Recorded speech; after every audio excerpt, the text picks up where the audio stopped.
Hello everyone, I'm Santiago, and today I'm gonna be testing Crash Bandicoot, the Sane Trilogy on the GeForce GTX 1050, 2GB for performance monitoring. I'll be using CAM. If you want to download the software, there's a link down in the description. So Crash Bandicoot, the Sane Trilogy, I'll be doing 1080p, 1440p and 4K. To skip to not those sections of the video, check the timestamps down in the description. So well, first of all, I need to clarify some things. In my previous videos I talked about how the game was capped at 50 frames per second for me in certain situations, especially using my capture card. And well, since then, on the weekend I was playing the game on my main PC and it was kinda random. On some PCs it was capped at 50 frames per second, on others at 30, and some others running at 60 just fine without any other issues whatsoever. So it was hit or miss depending on the system and the monitor you're using. In the end the game was running just fine at 60 on my capture card for some reason. So on the 1050 Ti, 750 Ti and 1060 videos I was using Shadowplay, which was a performance hit. In this video, since I was able to record using the capture card without the 50 FPS cap, there will be no FPS hit on this game.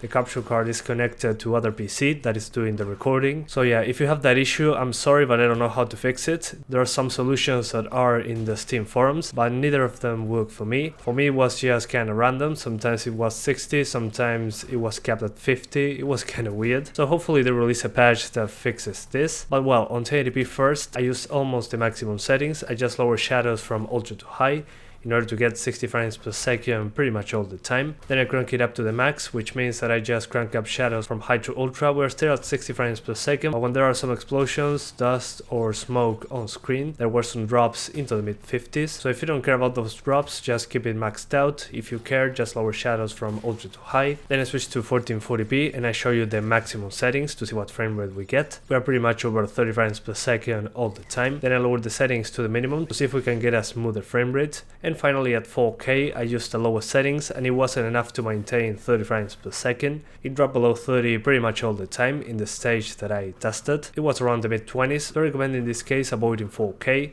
Use 1080p or 1440p, those are significantly smoother, which is something I really care about in this game. So well, in the options menu, the options that gave me the biggest difference in performance, first of all, were shadow resolution.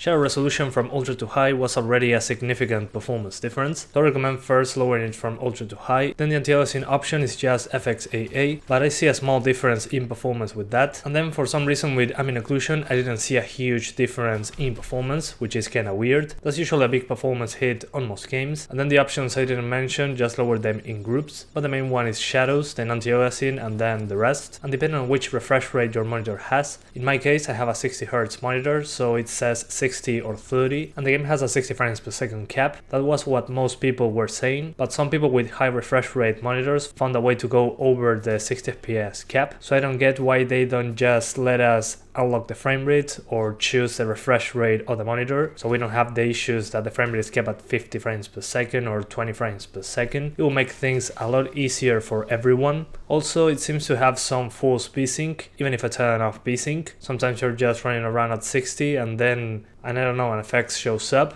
and it goes down to 30 and a second later it goes up to 60 again. In order to fix that, I just disabled V-Sync in the NVidia control panel, and that was more than enough to maintain a consistent frame rate. Hopefully they release a fix to sort it out and add more options into the options menu. Even on a 1050 Ti I can do 60 frames per second on 1080p on almost the maximum settings. On a 1060 you can even do 1440p max settings just fine at 60 frames per second. So yeah, it seems to be scaling quite well, and to have a reference, all the consoles running at 30 frames per second, so it seems to be scaling very well even on lower end hardware. But yeah guys, that's pretty much it. I hope you keep enjoying the video, thanks for watching and see you next time.